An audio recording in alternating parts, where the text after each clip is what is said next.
What if the biggest trick language played on you is convincing you that the world is made of things, of objects?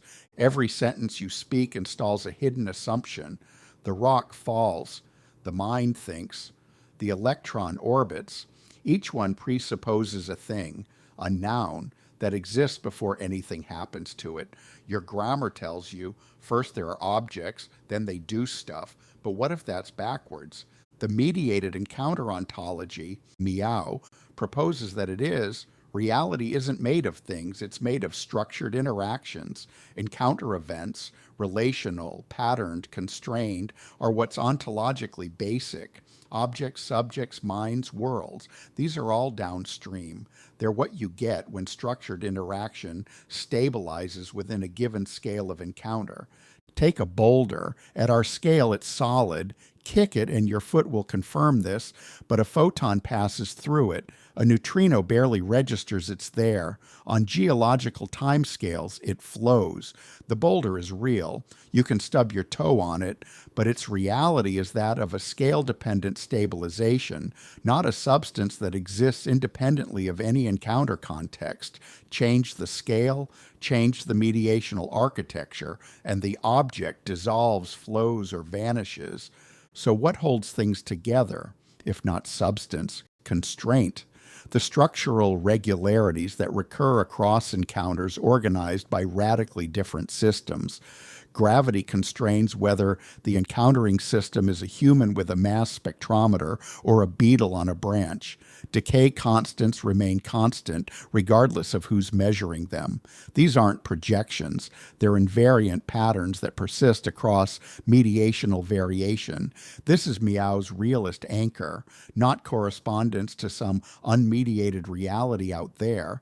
That aspiration is incoherent, but convergent stability across distinct mediational architectures. Now apply this to you.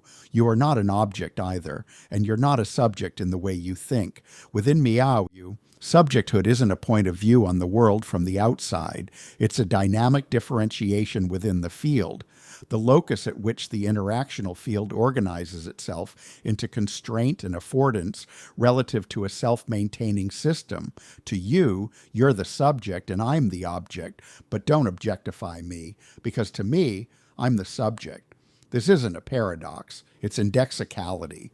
The first-person pronoun compresses an entire organizational profile into a single word, indispensable for communication, misleading as ontology. And the self, that feeling of being the same person you were 10 years ago, that's a diachronic narrative compression, a stabilized pattern tracking organizational continuity across time.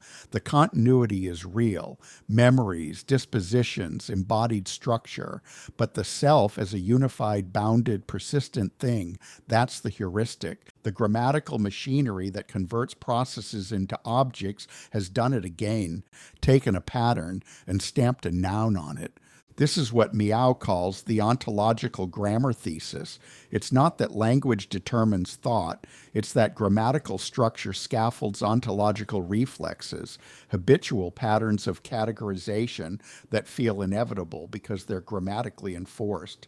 In noun-dominant languages like English, being precedes becoming, entities come first, and relations are bolted on afterwards. The grammar makes substance ontology feel like common sense, but it's a feature of the encoding protocol, not a feature of reality.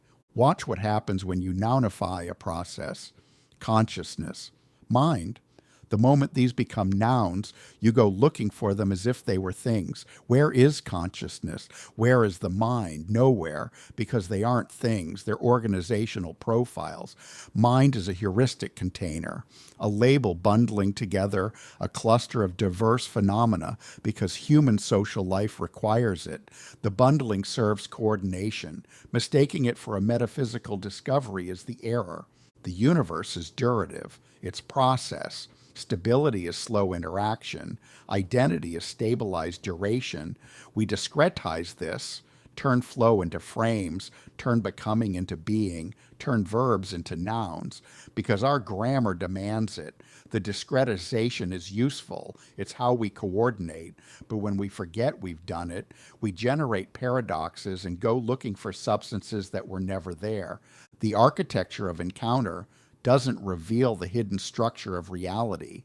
It clears the conceptual space that substance ontology has been occupying and shows that many of the problems philosophy has spent centuries wrestling with are artifacts of the architecture it inherited, not features of the world it was trying to describe.